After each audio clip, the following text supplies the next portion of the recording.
Just think serious mucus for cystic fibrosis.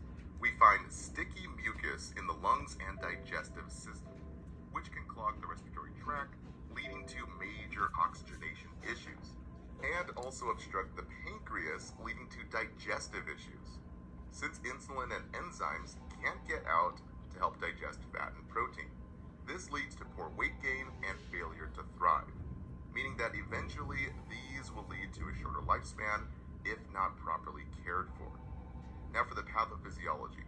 Cystic fibrosis is a genetic disorder where a defective protein that normally transports sodium and chloride in sweat and saliva glands within the exocrine glands now causes mucus secretions to be thicker and stickier than normal.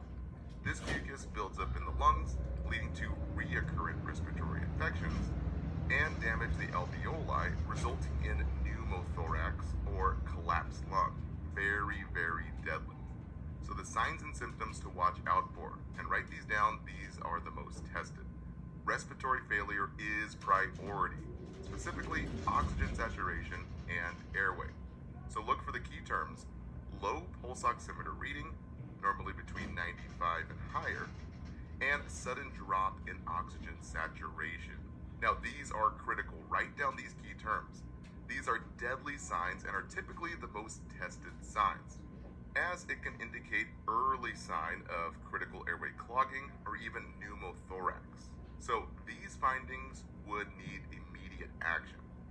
Now for the other signs that are common and to be expected: recurrent lung infections, as well as blood-tinged sputum.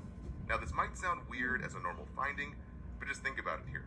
The thick mucus not only creates a perfect environment for infection to flourish, but it also causes damage to the blood vessels in the airway from excessive coughing, and this results in blood-tinged sputum.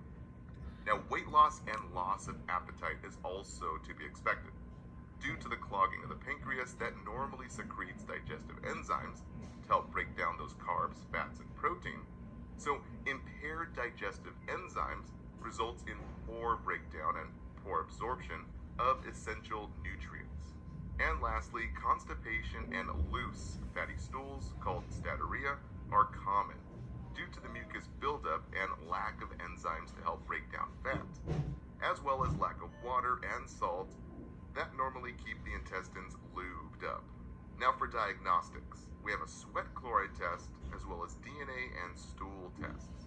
But I wouldn't focus on these too much as they were not commonly tested on exams or even boards. Now nursing care, this is the most tested here. Now don't try to memorize this. Always think of the patho here. For cystic fibrosis, we have serious mucus that clogs the lungs and leads to poor digestion in the digestive tract. So number one is diet. We always encourage high calories due to the impaired digestion and impaired nutrient absorption. And always we give enzymes with meals to help with digestion. So the key term here is with meals, not before and not after, but with. Now number two is the mucus. So we increase fluid intake to help thin that mucus. We also encourage exercise to help loosen that thick mucus in the lungs and promote lung expansion. We use chest physiotherapy, which again helps loosen mucus, and postural drainage, which also helps to loosen that mucus.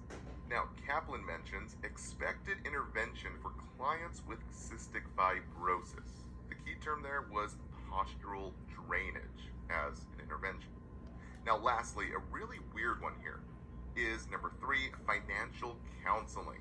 Now, this was mentioned on a few different exam question banks, since the financial burden of this long-term disease should be discussed and planned for. And lastly is pharmacology.